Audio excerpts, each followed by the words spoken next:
Welcome to the ज्ञान junction. आज हम बात करेंगे बिजनेस कम्युनिकेशन के बारे में।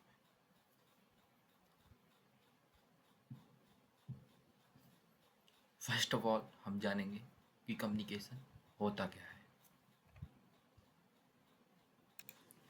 तो कम्युनिकेशन एक ऐसी प्रक्रिया है जिसमें हम इंफॉर्मेशन, आइडियाज, थॉट्स, फीलिंग का एक्सचेंज यानी कि आदान प्रदान करते हैं दो या दो से ज़्यादा लोगों के बीच में और समूह के बीच में हो सकता है। ये हमें समझने में और समझ में बैठाने में मदद करता है, यानी अंडरस्टैंडिंग इन कोऑपरेशन में।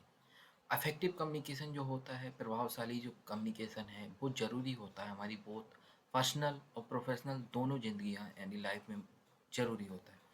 जो the word communication has been derived from the Latin word communicare which mean to share. तो जो शब्द है कम्युनिकेशन वो आया कहाँ से है, तो वो लैटिन भाषा के वर्ड कम्युनिकेर से आया है, जिसका मतलब होता है टू शेयर और टू मेक कॉमन। नेक्स्ट हम जानेंगे परिभाषाओं के बारे में, इन डेफिनीशंस के बारे में। तो पहली जो डेफिनीशन है वो कीथ डेविस ने दी है। तो इनके according communication is the process of passing information and understanding from one person to another. तो कीथ डेविस कहते हैं कम्युनिकेशन एक ऐसी प्रक्रिया है जिसमें हम इंफॉर्मेशन अंडरस्टैंडिंग यानी अपनी समझ को पास करते हैं एक व्यक्ति से किसी दूसरे व्यक्ति को। अगली जो डेफिनीशन है वो न्यूमैन ने दी है, न्यूमैन एंड समर ने दी है। न्यूमैन एंड समर जो हैं वो कहते हैं कम्युनिकेशन एक प्रक्रिया है जिसमें हम एक्सचेंज करते हैं फैक्ट्स का, आइडियाज़ का, ओपिनियन का और इमोशंस का बाय टू और मोर पर्सन। इसका मतलब यही है कि दो या दो से ज़्यादा लोगों के बीच में फैक्ट्स, आइडियाज़ और ओपिनियन या फिर इमोशंस का एक्सचेंज करा जाता है।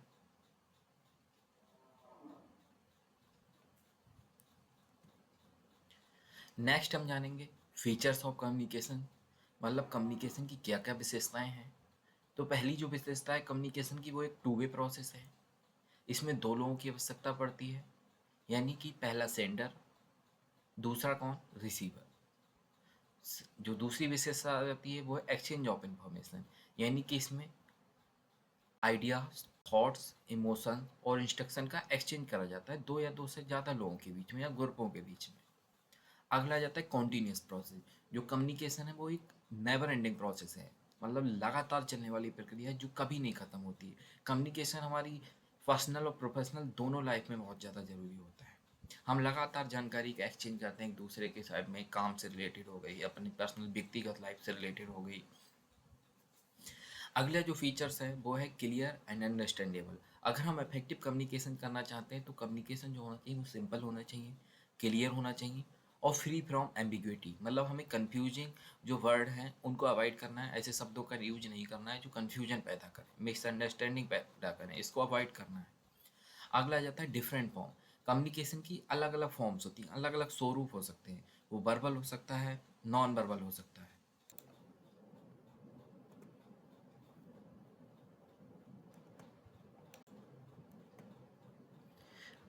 अगला जो आता है डिपेंड्स ऑन फीडबैक। जो हमारा जो कम्युनिकेशन है वो फीडबैक पर आश्रित होता है, डिपेंड्स होता है। फीडबैक क्या है, फीडबैक जो होता है रिप्लाई होता है। जैसे हमने किसी को मैसेज भेजा है और सामने वाला का रिप्लाई आया है कि हाँ मैसेज मुझसे रिसीव्ड हो गया है और समझ में आ गया है, तो इसी को फीडबैक बोलते हैं। और फीडबैक बहुत ज़्यादा ज़रूरी होता है कम्युनिकेशन को इफेक्टिव बनाने के लिए। अब नेक्स्ट जो आ जाता है इन्फ्लुएंस बाय नॉइज। जो barriers line language differences, distraction और emotional factors can affect communication. मतलब नॉइज का मतलब होता है वो सारे डिस्टर्बेंसेस जो कम्युनिकेशन को प्रभावित करें, जैसे हैंड राइटिंग ठीक ना होना, फोटो कॉपी ठीक प्रिंट मिस प्रिंट होना, लैंग्वेज अलग अलग भाषा का होना। तो इन सब से जो लैंग्वेज को मतलब कम्युनिकेशन को डिस्ट्रैक्ट करते हैं तो उसको सब नॉइज बोलते हैं। नेक्स्ट आ जाता है गोल ओरिएंटेड। जो कम्युनिकेशन होता है एक ऑलवेज हैज अ पर्पस, हमेशा एक उसका एक ना एक पर्पस होता है। पर्पस कोई भी हो सकता है, जैसे कि इन्फॉर्मेशन देना, लोगों को परस्यू करना, इंस्ट्रक्शन देना और बिल्डिंग रिलेशनशिप वगैरह बिल्ड करना। तो जैसा पर्पस है वैसे कम्युनिकेशन भी अलग अलग हो सकता है।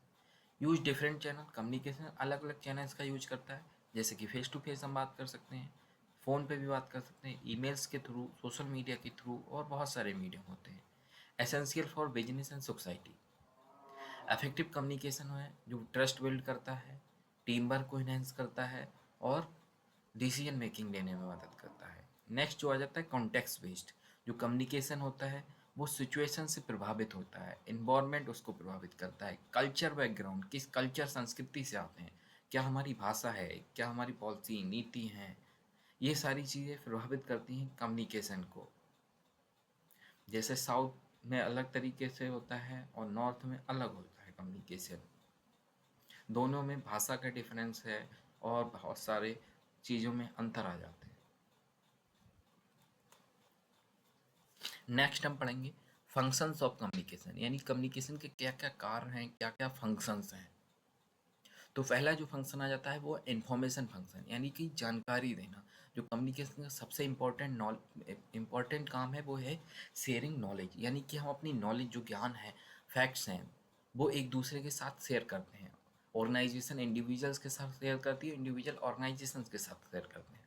अगला आ जाता है कंट्रोल फंक्शन। जो कम्युनिकेशन है वो बिजनेस में बहुत ज़्यादा ज़रूरी होता है लोगों के बिहेवियर को कंट्रोल करने के लिए, लोगों के बिहेवियर को रेगुलेट करने के लिए। इसीलिए उसमें रूल्स एंड रेगुलेशन बनाए जाते हैं, गाइडलाइंस दी जाती है, पॉलिसीज़ बनाई जाती हैं, जिससे ऑर्गेनाइजेशन ठीक से चलती रहे। नेक्स्ट आ जाता है मोटिवेशन फंक्शन। जो कम्युनिकेशन जो है वो इनक्रेज करता है और इंस्पायर करता है लोगों को, उन फीडबैक प्रोवाइड करके, अप्रिसिएशन देके, इंस्ट्रक्शन देके, अचीव गोल्स। बेसिकली जो कम्युनिकेशन है वो हमें मोटिवेशन में मदद करता है, लोगों को मोटिवेट करने में मदद करता है, उनको अप्रिसिएट करने में, उनको फीडबैक देकर हम मोटिवेट कर सकते हैं जिससे वो अपने गोल को अचीव करें। नेक्स्ट आ जाता है emotional expression. It allows people to express their feeling, emotions and opinion which helps in building relationship. ये लोगों को अलाउ करता है कि वो अपने ओपिनियंस, उनकी फीलिंग्स क्या हैं, उनके इमोशंस क्या हैं, सैड हैं, हैप्पी हैं, इन सबको एक्सप्रेस कर सकें, यानी कि व्यक्त कर सकें।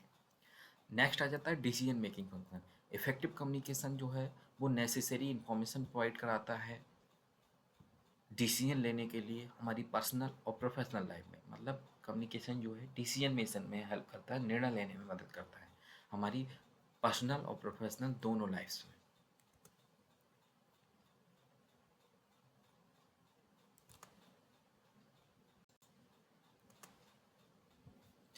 अगला आ जाता है सोशल फंक्शन। सोशल फंक्शन यानी कि उसका सामाजिक कार्य क्या है। कम्युनिकेशन का सामाजिक कार्य समझें अगर हम तो देखें, it helps in maintaining social relationship by facilitating interaction, understanding and cooperation among people. मतलब कम्युनिकेशन की हेल्प से हम एक दूसरे के साथ इंटरेक्ट करते हैं, यानी कि बातचीत करते हैं, एक दूसरे को समझते हैं, समन्वय बैठाते हैं एक दूसरे के साथ। नेक्स्ट आ जाता है इंटीग्रेशन फंक्शन। इंटीग्रेशन का मतलब होता है मिलजुल कर काम करना। तो कम्युनिकेशन प्रमोट करता है यूनिटी को और कोऑर्डिनेशन को विद इन अ टीम और organization, ensuring that everyone work towards the common objective। Communication की मदद से सारे लोग मिलजुल कर एक जो मेन गोल है उसको पूरा करने के लिए काम करते हैं। नेक्स्ट आ जाता है परस्यूसिव फंक्शन। परस्यूसिव फंक्शन लोगों के बिहेवियर को चेंज करना, ये बहुत ज़रूरी है। बिजनेस में कई जगह लोगों को बिहेवियर चेंज करना पड़ता है।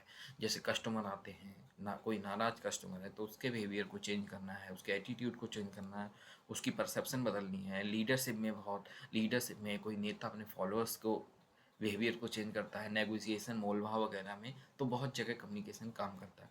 Education and learning. नेक्स्ट आ जाता है एजुकेशन एंड लर्निंग। कम्युनिकेशन बहुत ज़्यादा इंपॉर्टेंट रोल प्ले करता है टीचिंग में, ट्रेनिंग में और नॉलेज को एक्वायर करने में, गेन करने में, थ्रू डिस्कशन, आपस में बातचीत करके या लेक्चर के थ्रू या इंस्ट्रक्शन के थ्रू। तो बेसिकली टीचिंग जो हो गई, ट्रेनिंग देना हो गया, नॉलेज को एक्वायर करना, इन सब में कम्युनिकेशन मदद करना। कम्युनिकेशन की मेथड से ही हम सारे काम कर पाते हैं।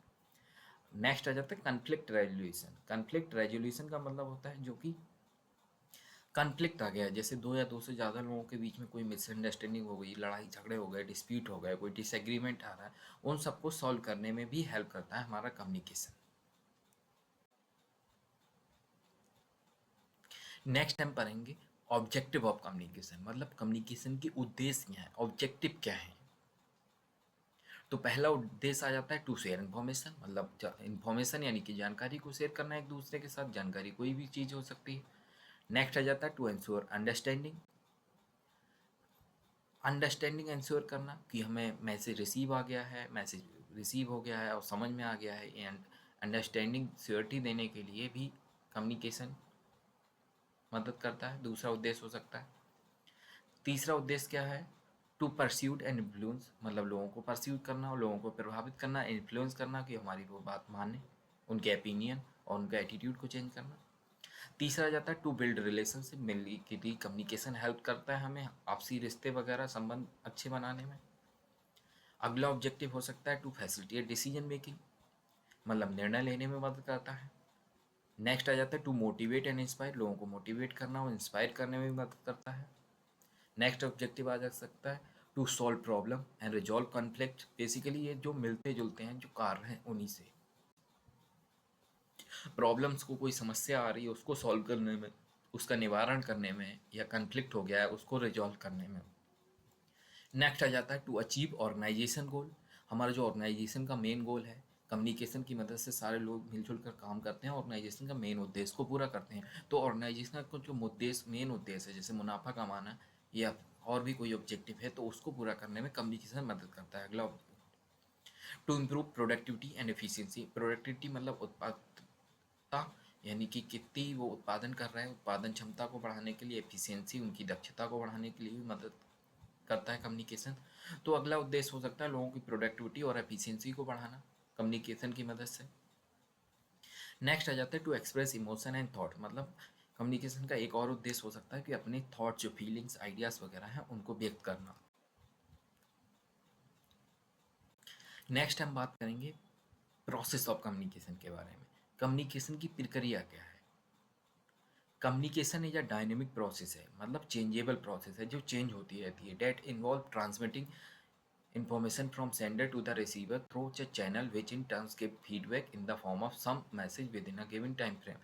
जो कम्युनिकेशन का यही मतलब है, जो एक चेंजेबल प्रक्रिया है जिसमें एक मैसेज होता है जो सेंडर से जाता है किसी मीडियम के थ्रू रिसीवर के तक, और रिसीवर अपना कंफर्मेशन देता है फीडबैक के फॉर्म में। अगर इसमें देखें टोटल 7 मेजर एलिमेंट आते हैं।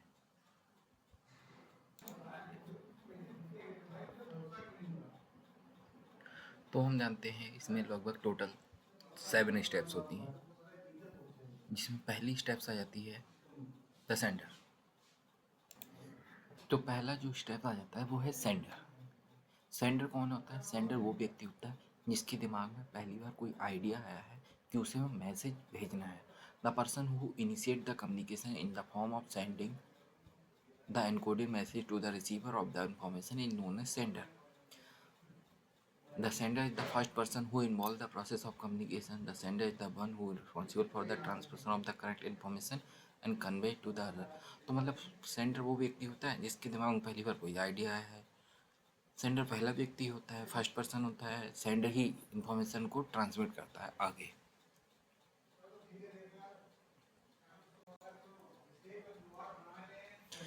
नेक्स्ट स्टेज आ जाती है एनकोडिंग। तो encoding is the process of converting the simple language message to the coded language message.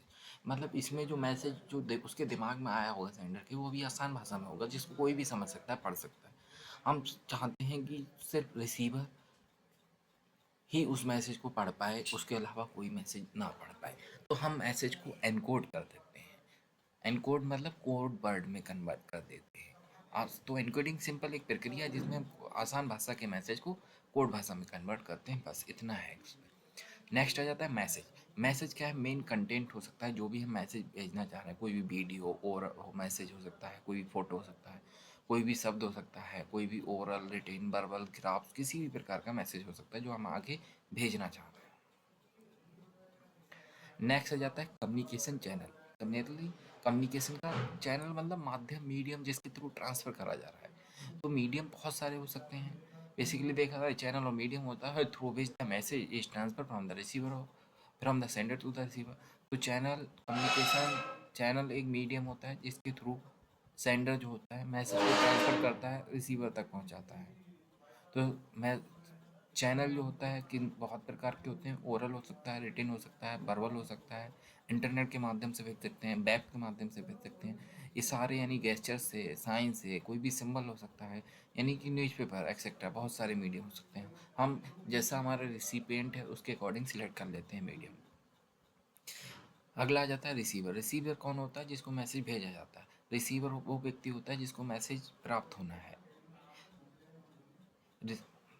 Receiver को मैसेज प्राप्त होगा, वो उसे पढ़ने की कोशिश करेगा, समझ में नहीं आएगा उसको मैसेज, क्योंकि उसके पास जो मैसेज आया है वो कोड भाषा में आया होगा।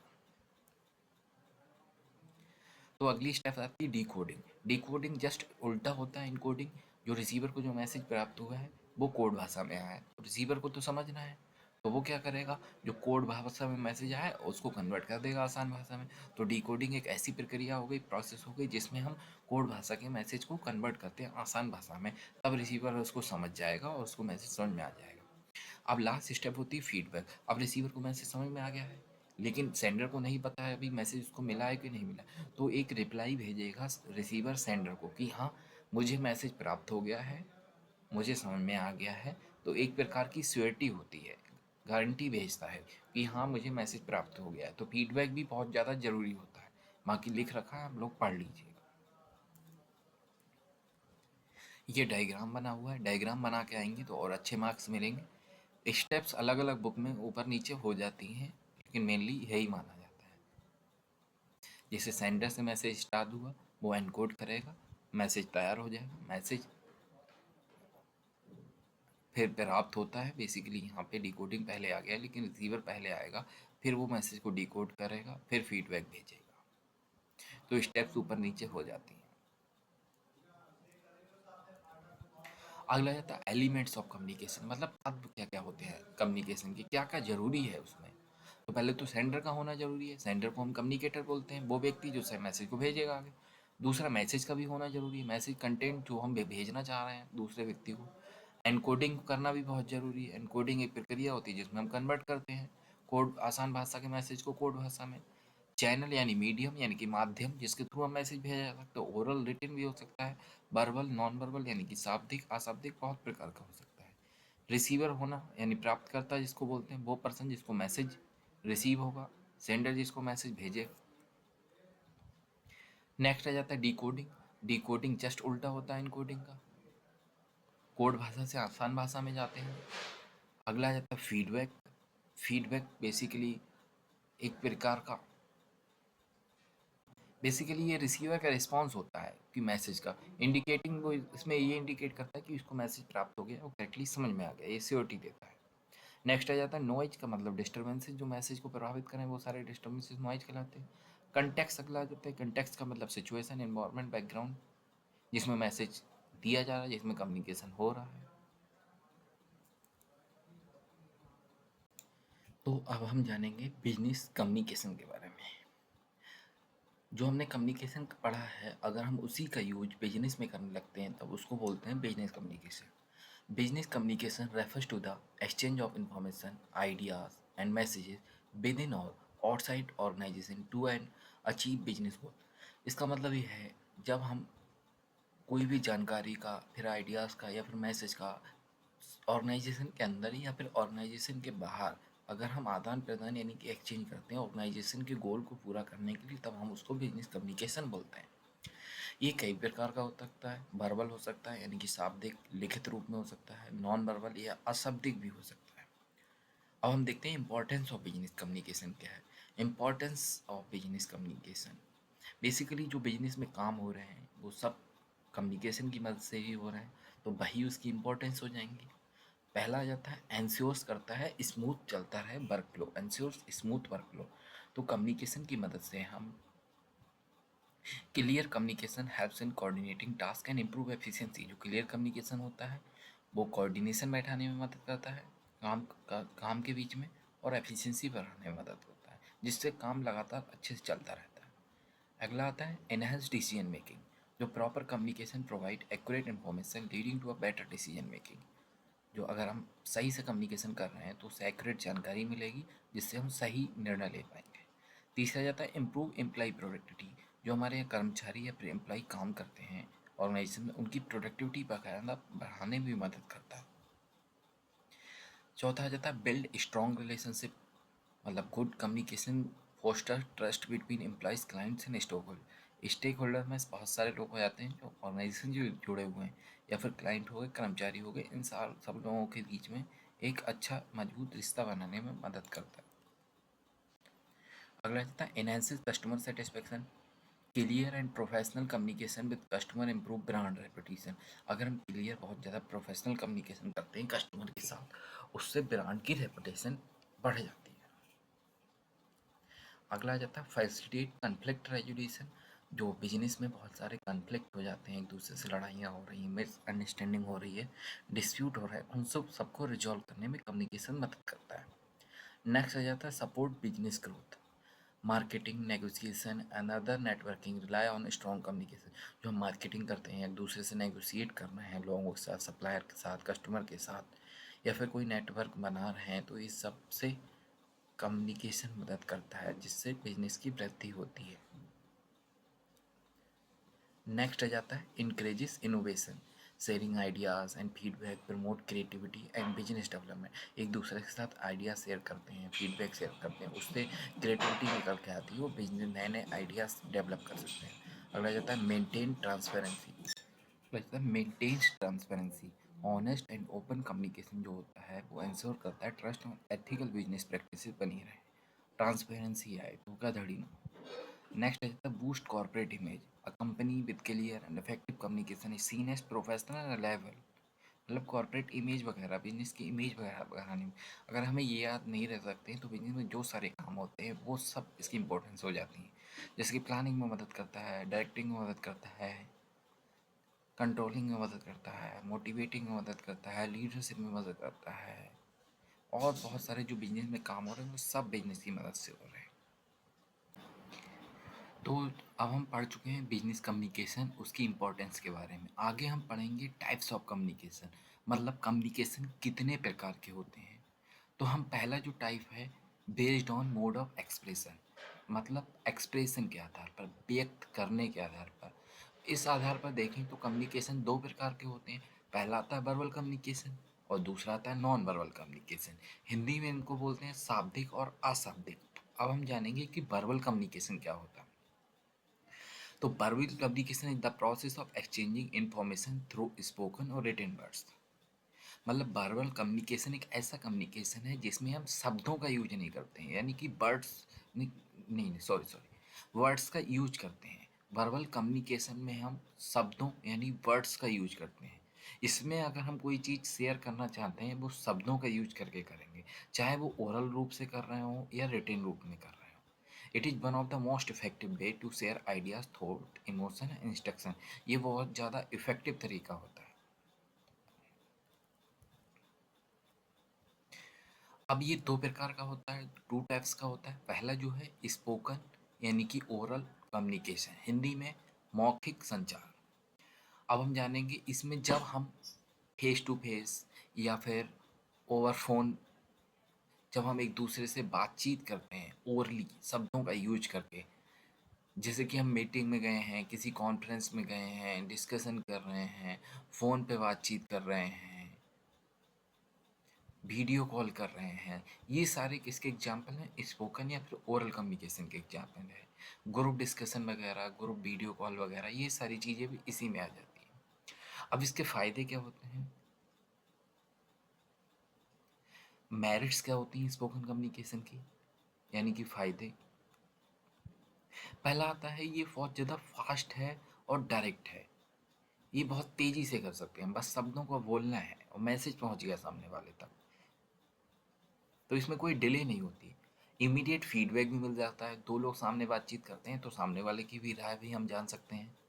फ़ोन पे जैसे इधर से बोला सामने से भी बोलता है इंसान, तो इसमें रियल टाइम बातचीत होती है, इमीडिएट फीडबैक मिलता है, दूसरी मेरिट। तीसरा है मोर एक्सप्रेसिव, इसमें हम अपने आप को एक्सप्रेस कर सकते हैं, वॉइस का यूज कर सकते हैं, पिच का, बॉडी लैंग्वेज का, इमोशंस का, इन सारी चीज़ों का हम यूज करके बहुत अच्छे तरीके से व्यक्त कर सकते हैं। तीसरा आ जाता है, चौथा आ जाता है फ्लेक्सिबल एंड एडेप्टिव। ये मेथड जो ये जो तरीका है स्पोकन कम्युनिकेशन है, ये बहुत ज़्यादा फ्लेक्सिबल है, मतलब चेंज कर सकते हैं, अडेप्ट कर सकते हैं इजीली। अगर हमें पता लगे कि सामने वाले का बिहेवियर कैसा है, सामने वाला इंसान कैसा है, उसी अकॉर्डिंग हम अपनी टोन, पिच, आवाज़ वगैरह शब्दों को बदल सकते हैं, एडजस्ट कर सकते हैं। लास्ट इसकी जो एडवांटेजेस है वो इंक्रेजेस रिलेशनशिप बॉन्डिंग, मतलब पर्सनल जो इंटरेक्शन होता है, व्यक्तिगत बातचीत होती है, उसको बहुत अच्छा इंप्रूव करने में मदद करता है ओरल कम्युनिकेशन। अब इसके डीमेरिट्स क्या क्या हैं? डीमेरिट्स ऑफ स्पोकन कम्युनिकेशन, अगर हम डीमेरिट जाने, इसके कोई परमानेंट रिकॉर्ड नहीं, बस शब्द बोल दिए हमने तो वो गायब हो गए, उसका कोई प्रूफ नहीं। अगर कोई हमसे प्रूफ करने को कहे तो हम प्रूफ नहीं कर सकते हैं, कोई इसका परमानेंट रिकॉर्ड नहीं है। अगला जाता है पॉसिबिलिटी ऑफ मिस इंटरप्रिटेशन, हो सकता है इसमें कोई गलत मैसेज निकाल ले, हम कुछ बोलना चाह रहे हो, सामने वाला उसका कोई इंटरप्रिटेशन निकाल ले। जैसे कभी कभी हम किसी से कोई बातचीत करते हैं, कहना कुछ चाहते हैं, सामने वाला उसका गलत मतलब निकाल लेता है।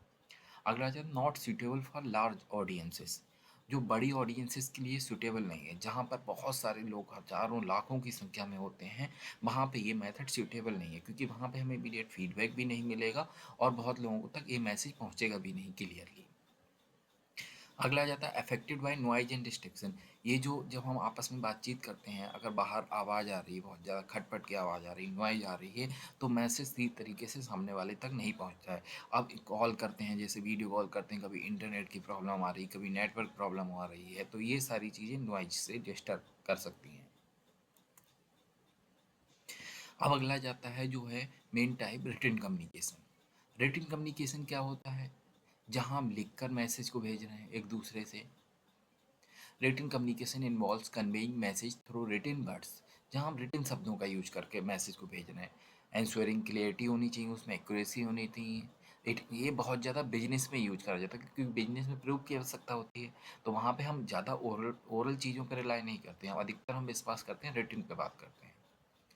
इसके कॉमन एग्जांपल अगर देखें, जैसे ईमेल भेजना हो गया, वो भी रिटन है, जो कि यूज करा जाता है प्रोफेशनल पर्सनल इंटरेक्शन के लिए। जो एक प्रकार का फॉर्मल कम्युनिकेशन का एग्जांपल है, जो रिटन कम्युनिकेशन है फॉर्मल के तौर पर यूज करा जाता है। जैसे गवर्नमेंट भी हमें कोई मैसेज भेजती तो ईमेल के माध्यम से भेजती है, या मैसेज भेजेगी, ओरल नहीं भेजती। और पढ़ लीजिएगा आप लोग इसमें। अगला जाता है इसकी मेरिट्स क्या क्या है। जो उसकी डीमेरिट्स थी वो यहाँ मेरिट्स बन जाएंगी, और जो वहाँ मेरिट्स थी वो यहाँ डीमेरिट्स बन जाएंगी। तो इसकी पहली मेरिट्स देखें तो परमानेंट रिकॉर्ड वहाँ नहीं था, लेकिन यहाँ पे हम रिकॉर्ड मिलेगा, हम सबूत के तौर पर रिटन मैसेज इसको यूज कर सकते हैं। नेक्स्ट आ जाता है क्लियर एंड ऑर्गेनाइज, जो रिटन मैसेज आता है बहुत ज़्यादा स्ट्रक्चर्ड होता है, एम्बिग्यूटी नहीं होती और क्लियर होता है। नेक्स्ट आ जाता है research our larger audience, reaches our larger audience. ये जो मैसेज होता है रिटन मैसेज, हम बहुत लोगों के साथ, ईमेल कई लोगों के साथ शेयर कर सकते हैं, रिपोर्ट कई लोगों के साथ भेज सकते हैं। अगर हम वेब पेज पे कोई चीज़ अपलोड करते हैं तो उसको लाखों करोड़ों लोग देख सकते हैं, कहीं पब्लिश करते हैं, बुक प्रिंट करते हैं, तो बहुत लोगों के साथ पहुँचाया जा सकता है। Less chances of miss interpretation, इसमें प्रॉपरली रिटन मैसेज होता है, क्लियरिटी होती है, एक्यूरेसी होती है, तो इसमें मिस इंटरप्रिटेशन के, गलत मैसेज निकालने के चांस कम होते हैं। डीमेरिट्स ऑफ रिटन कम्युनिकेशन, अब डीमेरिट्स क्या होती हैं? डीमेरिट्स, वहाँ फीडबैक मिल रहा था, यहाँ इमीडिएट फीडबैक नहीं मिलेगा। जैसे हमारे पास ईमेल्स आते हैं तो कुछ ही का जवाब देते हैं, सभी का जवाब नहीं देते। लेकिन अनलाइक स्पोकन में क्या हो रहा था, तुरंत फीडबैक मिल रहा था। कभी कभी इसमें डिलेड फीडबैक आता है, कभी कभी नहीं भी आता है। टाइम कंज्यूमिंग है, लिखने में बहुत ज़्यादा टाइम जाता है, फिर भेजो उसको, तो टाइम कंज्यूमिंग प्रोसेस है। अगला आता है लैक्स पर्सनल टच, जो एक व्यक्तिगत फील आती है, पर्सनल टच आमने सामने वाली, वो रिटन में मिसिंग होती है। Risk of misunderstanding, if the message unclear और purely written it can cause confusion, अगर कोई मैसेज हम भेज रहे हैं वो साफ साफ नहीं लिखा है, गंदी हैंड राइटिंग में लिखा हुआ है, पुअर रिटन लिखा हुआ है, तो उससे कन्फ्यूजन पैदा हो सकता है। अब अगला जो टाइप आ जाता है वो है non verbal communication. Non verbal communication refers to the transmission of message और information without the use of words. It includes body language, facial expression, gesture, posture, eye contact, and other form of communication that do not rely on spoken or written language. तो non verbal यानी कि अशाब्दिक संप्रेषण, इसमें क्या होता है, हम वर्ड्स का यूज नहीं करते हैं, बिना शब्दों का यूज करे हम कम्युनिकेशन करते हैं। जैसे कि हमारी शारीरिक भाषा के थ्रू, हमारे चेहरे के एक्सप्रेशन के थ्रू, गैस्चर्स हो गया, हमारा पोस्चर हो गया, हमारा आई कांटेक्ट हो गया, और भी बहुत सारे तरीके होते हैं कम्युनिकेशन करने के। अब हम देखेंगे types of non verbal communication. Non verbal communication कितने प्रकार का हो, इसमें आप पहला आ जाता है बॉडी लैंग्वेज और काइनेसिक्स, हिंदी में शारीरिक भाषा, ये बहुत ज़्यादा इंपॉर्टेंट है, एग्जाम में पूछा जाता है। तो बॉडी लैंग्वेज में जहाँ पे ह्यूमन बॉडी और उसके बहुत सारे जो अंग होते हैं, पार्ट्स होते हैं, उसके थ्रू कम्युनिकेशन होता है, उसको बोलते हैं बॉडी लैंग्वेज और kinesics. The study of message conveyed by body movement is known as body language और काइनेसिक्स, मतलब जो स्टडी है, जो मैसेज कन्वे करे जाते हैं बॉडी मूवमेंट के थ्रू, उसकी स्टडी को हम बॉडी लैंग्वेज या फिर काइनेसिक्स बोलते हैं। ये एक प्रकार का नॉन वर्बल कम्युनिकेशन है जिसमें कि मैसेज ट्रांसपोर्ट होता है through the movements of different parts of the body, जिसमें बॉडी के शरीर के अलग अलग अंगों के मूवमेंट से मैसेज ट्रांसफर होता है। हमारे एक्सप्रेशन हो गए, गेस्चर्स हो गए, पोस्चर, फिजिकल अपीयरेंस, हमारा लुक वगैरह कैसा है, ये सारी चीज़ें बहुत मैटर करती हैं। जैसे कि हम जानते हैं सिग्नलिंग ऑफ 4 और 6 in the cricket match, signal देते हैं क्रिकेट मैच में तो हम उसका चौका या छक्का माना जाता है। उसके अलग अलग सिग्नल है, छक्के का अलग सिग्नल है, चौके का अलग सिग्नल है। ट्रैफिक पुलिसमैन के द्वारा सिग्नल यूज करे जा रहे हैं। ये सारे अच्छे एग्जाम्पल हैं किसके, बॉडी लैंग्वेज के। According to the Birdwhistell के अकॉर्डिंग देखें तो 30 से 35% ही मैसेज कन्वेड होता है लैंग्वेज के थ्रू, भाषा के थ्रू मैसेज से 30 से 65% जाता है। बाकी जो 65 से 70% मैसेज होता है वो नॉन वर्बल के थ्रू यानी हमारी बॉडी लैंग्वेज के थ्रू जाता है। अब अगला देखेंगे टाइप्स ऑफ काइनेक्स। काइनेक्स यानी कि बॉडी लैंग्वेज के कितने प्रकार होते हैं। अब इसमें फेशियल एक्सप्रेशन आ जाता है, चेहरे के हाव भाव हमारे कैसे हैं, खुश हैं, दुखी हैं, सैड हैं, सरप्राइज हैं, फियर है, डर लग रहा है। अगला आता है गेस्चर्स, हैंड, हमारे हाथ और arm movement that convey message, हमारे हाथ के और आर्म के मूवमेंट से मैसेज कन्वे होता है। जैसे थम्स अप, एम्बलेम्स हो गया, डायरेक्टली रिप्लेस वर्ड्स को रिप्लेस कर सकते हैं, थम्स अप वगैरह। Illustrator supports verbal communication, example pointing while speaking, illustration use कर रहे हैं, पॉइंट कर रहे हैं, पॉइंटर यूज कर रहे हैं। अगला था रेगुलेटर्स, कंट्रोल कन्वर्सेशन वगैरह को कंट्रोल करते हैं। अगला जाता है अफेक्ट डिस्प्लेस, इमोशन वगैरह को अफेक्ट करता है, clapping for excitement. Adaptors unconsciousness gesture, fidgeting, playing with hair वगैरह, ये सारी चीज़ें गेस्चर्स में आ जाती हैं। अगला था पोस्चर्स, हमारी बॉडी की पोजीशन कहती है। अगर हम बहुत ज़्यादा लीन आगे की तरफ बैठे हुए हैं, लो कॉन्फिडेंस दिखेंगे। अगर हम एकदम सीधे इरेक्ट बैठे हुए हैं तो हमारा हाई कॉन्फिडेंस होता है। ओपन पोस्चर होता है, कुछ क्लोज पोस्चर होते हैं, जैसे ओपन पोस्चर रिलैक्स एकदम बैठे हुए हैं, क्लोज पोस्चर क्रॉस्ड आर्म वगैरह करके बैठे हुए हैं। Eye contact indicate, eye contact है वो इंडिकेट करता है हमारा अटेंशन है। अगर हम इधर उधर आंखें चुरा रहे हैं तो डिसअटेंशन शो करेगा। अगर हम आई कांटेक्ट बना के बैठे हैं तो कॉन्फिडेंस वगैरह सिंसियरिटी शो होती है। नर्वसनेस वगैरह आई कांटेक्ट से पता लग जाती है। अगला था body movement, action like nodding, सिर हिलाना, हैंड मिलाना, हाथ मिलाना, टैपिंग फीट, पैर छूना वगैरह, इन सब से कम्युनिकेशन होता है। दूसरा इसमें जो मेजर टाइप आ जाता है वो है साइन लैंग्वेज। साइन लैंग्वेज जहाँ पे हम साइंस वगैरह का, सिंबल का, साउंड का यूज करते हैं। हर एक साउंड का, हर एक सिंबल का एक ना एक मीनिंग निकल के आता है। जैसे कि छुट्टी की बेल बजना, पीरियड की चेंज होना, कौन सा पीरियड आ गया है, इन सब के मतलब होते हैं। साउंड से ही हम पता लगा देते हैं कि ये रेस, इसकी छुट्टी की बेल है, ये इंटरवल की बेल है, या पीरियड चेंज हुआ है, ये सारी चीज़ें होती हैं।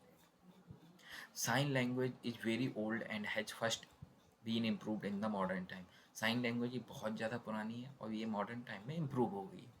डिफरेंट पिक्चर्स, अलग अलग पिक्चर्स जो होती हैं, ग्राफ्स होते हैं, कलर होते हैं, लाइट, साउंड, उनके अलग अलग मतलब होते हैं। सबके मतलब अलग अलग मतलब निकल के आते हैं। जैसे रेड लाइट रुकने का सिग्नल, ग्रीन जाने का, येलो रेडी होने का, ऐसी ट्रेन वगैरह में यूज होते हैं, ट्रैफिक में यूज होते हैं। ये दो प्रकार के साइन हो सकते हैं, विजुअल हो सकते हैं जिन्हें हम देख सकते हैं, एक ऑडिटरी होते हैं जिन्हें हम सुन सकते हैं केवल। तो विजुअल साइंस बहुत ज़्यादा ओल्ड हैं, ईजी होते हैं, वो इकोनॉमिक अप्रोच है कम्युनिकेशन की। जैसे कि पोस्टर हो गए, ड्राइंग हो गई, सिंबल हो गए, पिक्चर हो गई, कलर्स हो गए, ये सब वो हैं जो हम देख सकते हैं। जैसे कि ट्रैफिक सिग्नल में रेड लाइट, जो मैं पहले ही बता चुका हूँ, इन सब के मतलब होते हैं। और ये सारे एग्जाम्पल लिखे हुए हैं। एम्बुलेंस, अब एम्बुलेंस का सायरन होता है, पुलिस का सायरन होता है, सबकी ऑडियो का मतलब होता है कहीं ना। तीसरा भाई ऑडियो साउंड लैंग्वेज, जिसके बारे में मैं बता चुका हूँ डिटेल में, पढ़ लेना इसे आप। अब एग्जाम्पल लिखे हुए हैं, जैसे फायर अलार्म है, एक्सीडेंट अलार्म है, एयर रेड अलार्म है, मशीन ब्रेकडाउन अलार्म है, इन सब के मतलब होते हैं।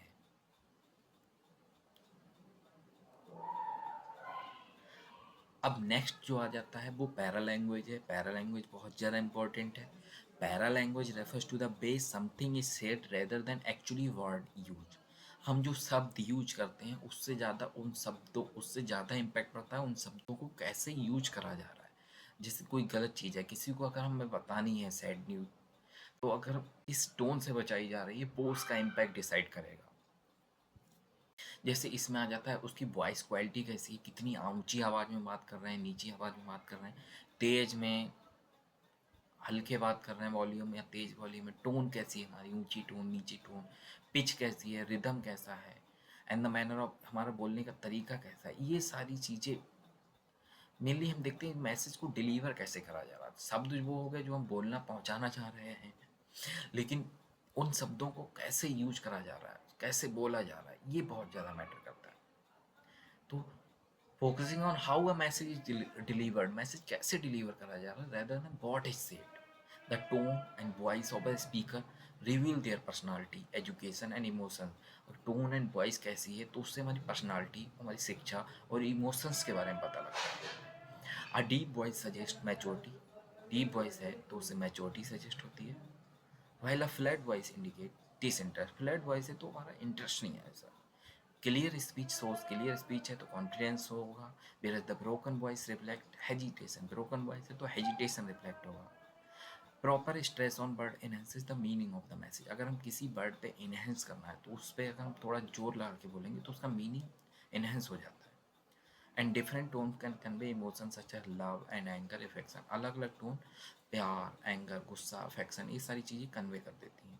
Although paralanguage plays a crucial role in communication, it is not a language itself, but it is supplement to the verbal. वैसे हम देखें पैरालैंग्वेज कोई भाषा नहीं है, बस लाइक है, भाषा की तरह है जो कि सप्लीमेंट करती है, मतलब सपोर्ट करती है मेन वर्बल कम्युनिकेशन को।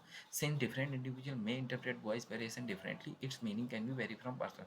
तो इसका जो पैरालैंग्वेज का मीनिंग है अलग अलग पर्सन टू पर्सन बदल जाता है। अब हम बात करेंगे प्रॉक्सिमिक्स के बारे में। Use of space. प्रॉक्सिमिक्स का मतलब होता है स्पेस, दो लोगों के बीच में दूरी।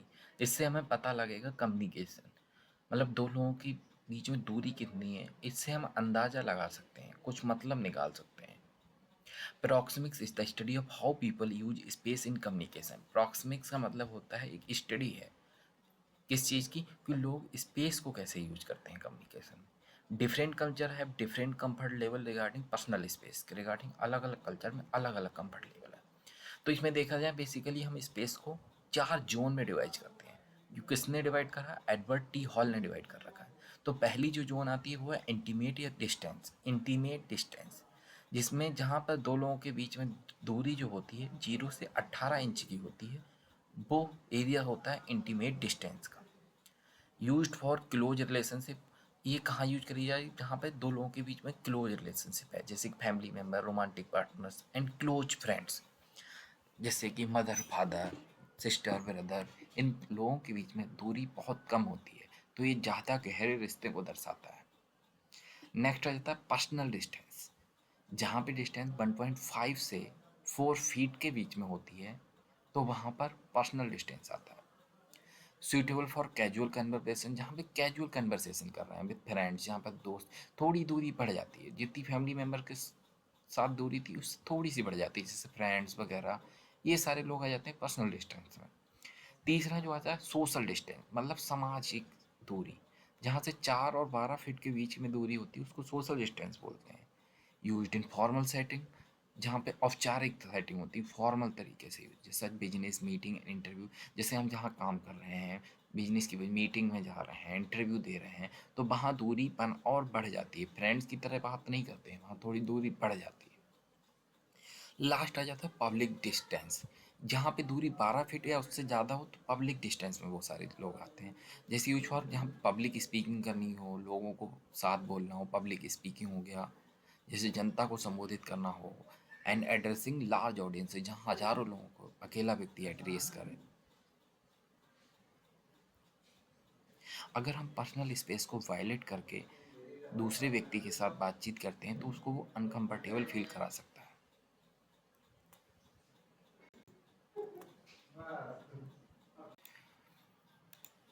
अब अगला आ जाता है हैप्टिक्स, यानी कि टच कम्युनिकेशन जिसे बोलते हैं, छूने से जहाँ कम्युनिकेशन होता है।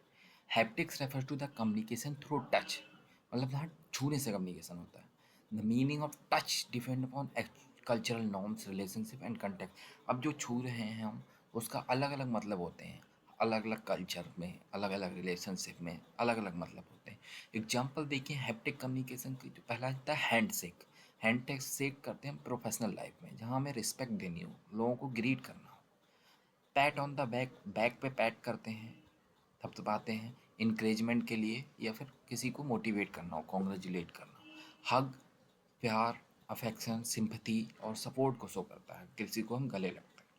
फर्म और weak grip, a firm grip in a handshake shows confidence, while a weak grip में इंडिकेट, बस हमारी अगर ग्रिप ठीक नहीं है हैंडशेक में, तब वो लो कॉन्फिडेंस शो करता है। अगर ग्रिप ठीक है तब वो नर्वसनेस नहीं, कॉन्फिडेंस को शो करता है। अग- अब आता है क्रोमेटिक्स। क्रोमेटिक्स मतलब जहाँ पे कलर्स का यूज हो रहा हो कम्युनिकेशन में। Chromatics refers to the study of colours and their impact on human perception. Colours की स्टडी को क्रोमेटिक्स बोलते हैं, और उसका क्या इम्पैक्ट पड़ रहा है ह्यूमन परसेप्शन पे, इमोशंस पे एंड कम्युनिकेशंस पे। Different colours evoke different feeling, हर एक कलर की अलग अलग फीलिंग होती है। एंड सिम्बॉलिक मीनिंग भी कल्चर टू कल्चर बदलता रहता है, हर एक संस्कृति में हर एक कलर का अलग मतलब है। जैसे कि रेड कलर है वो पैसन का होता है, डेंजर खतरे का होता है, अर्जेंसी का होता है, पावर का होता है। एग्जाम्पल स्टॉप साइन के लिए यूज करते हैं, सेल वेनर्स के लिए यूज करते हैं। ब्लू होता है ट्रस्ट का, कामनेस का, प्रोफेशनलिज्म के लिए होता है। ग्रीन होता है नेचर के लिए, ग्रोथ के लिए, प्रॉस्पेरिटी के लिए यूज करा जाता है, एनवायरमेंटल ऑर्गेनाइजेशन यूज करती हैं। ब्लैक होता है एलिगेंस के लिए, अथॉरिटी के लिए, मॉर्निंग के लिए, फॉर्मल वियर या फ्यूनरल्स वगैरह में वियर करते हैं। हमारे इधर ब्लैक कलर अच्छा नहीं माना जाता है, लेकिन अदर कंट्रीज में, वेस्टर्न कंट्रीज में ब्लैक कलर अच्छा माना जाता है। वाइट प्योरिटी की, शांति का, सिंप्लिसिटी का प्रतीक है। बेडिंग ड्रेसेस वगैरह हॉस्पिटल में यूज करा जाता है वाइट कलर। जो लास्ट आ जाता है वो है time language. In time language people complete the communication process keeping in time limit in mind. अगर हम कम्युनिकेशन टाइम के अंदर कर रहे हैं तो वो ज़्यादा इफेक्टिव होता है, हमें टाइमिंग का बहुत ज़्यादा ध्यान रखा जाता है। Business enterprise use several time saving devices in office etcetera. बहुत सारी बिजनेस ऑर्गेनाइजेशन है वो टाइम सेविंग, टाइम को बचाने के लिए डिवाइसेस यूज करती हैं ऑफिस में। Different modes of communication are use keeping in the time limit in mind. अलग अलग मोड्स कम्युनिकेशन के भी यूज़ करते हैं, टाइम को ध्यान में रखनी। अगर हमें जल्दी मैसेज पहुंचाना है तो हम फ़ोन कर सकते हैं, व्हाट्सअप कर सकते हैं, जल्दी पहुंच जाएगा। लेकिन अगर हम बाय पोस्ट भेजते हैं तो थोड़ा डिले होगा। All communication should be made at the right time. सारे कम्युनिकेशन राइट टाइम पे होने चाहिए, गलत टाइम पे नहीं होने चाहिए, अगर अगर हम कम्युनिकेशन इफेक्टिव चाहते हैं तब। अब हम देखेंगे एडवांटेजेस क्या है नॉन वर्बल कम्युनिकेशन की। तो नॉन वर्बल कम्युनिकेशन की एडवांटेजेस देखें तो ये इन्हेंस करता है ओरल कम्युनिकेशन। जो हम ओरल कम्युनिकेशन कर रहे हैं उसको सपोर्ट प्रोवाइड कराता है नॉन वर्बल कम्युनिकेशन। तो जो कम्युनिकेशन ओवरऑल कम्युनिकेशन होता है वो और ज़्यादा इफेक्टिव हो जाता है। दोनों कॉम्बिनेशन मिलके, वर्बल नॉन वर्बल मिलके बहुत अच्छा बना देते हैं। सेकेंड आ जाता है एक्सप्रेस इमोशन क्लियरली। हमारे जो इमोशंस होते हैं हम बहुत ज़्यादा क्लियरली व्यक्त कर सकते हैं।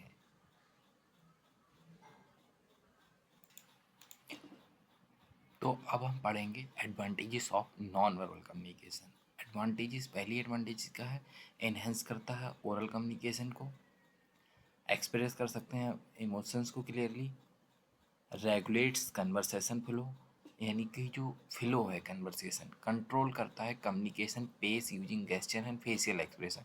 जो हमने कम्युनिकेशन कर रहे हैं उसको कंट्रोल करता है हमारे गेस्चर्स और फेशियल एक्सप्रेशन का यूज करके।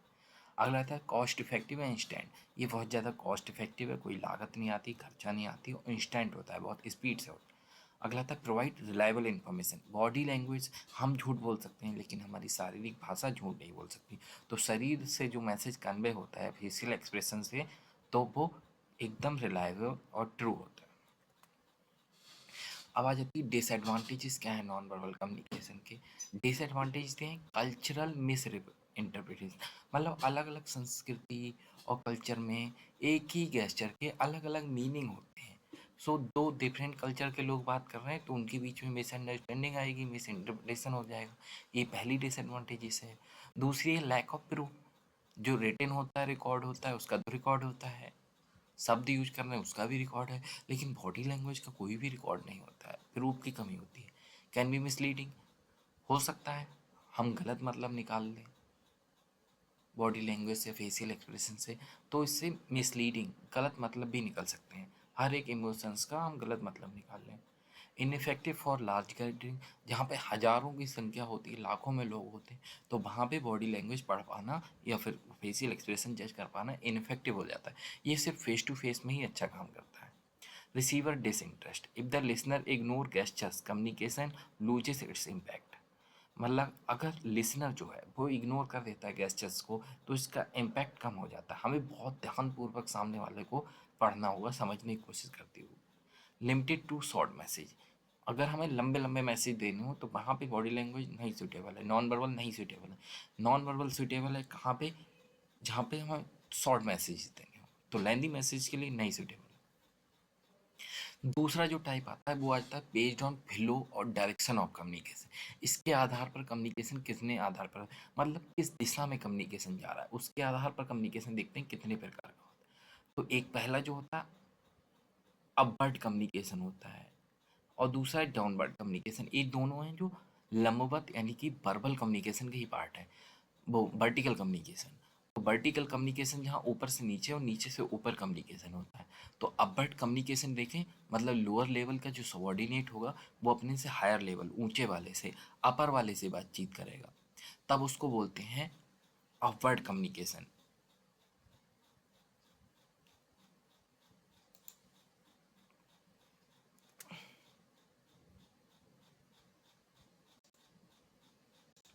जैसे कि हम देखते हैं यहाँ ए यहाँ बैठा हुआ है, बी यहाँ है, अगर बी यहाँ है, अगर बी को ऊपर कुछ बात करनी है, कोई सजेशन पहुँचाना है, कोई सुझाव देना है, तो ये जो कम्युनिकेशन होगा ये क्या होगा, अपवर्ड कम्युनिकेशन हो जाएगा। जैसे कि एम्प्लॉय मैनेजर से कोई बातचीत कह रहा हो। दूसरा आता है डाउनवर्ड, डाउनवर्ड उल्टा हो जाएगा। अगर ए कोई बी से बातचीत कहना चाह रहा है, कोई इंस्ट्रक्शन देना चाह रहा है, जहाँ पे कोई मैनेजर अपने एम्प्लॉय से कुछ बातचीत कर रहा है, तो वो होगा डाउनवर्ड कम्युनिकेशन, हायर लेवल से लोअर लेवल जा रहा होगा। अगला आ जाता है हॉरिजेंटल कम्युनिकेशन। हॉरिजेंटल कम्युनिकेशन जहाँ दो एक जैसे लोगों के बीच में सेम पावर है, सेम रैंक पे काम कर रहे हैं, उनके बीच में कम्युनिकेशन होता है।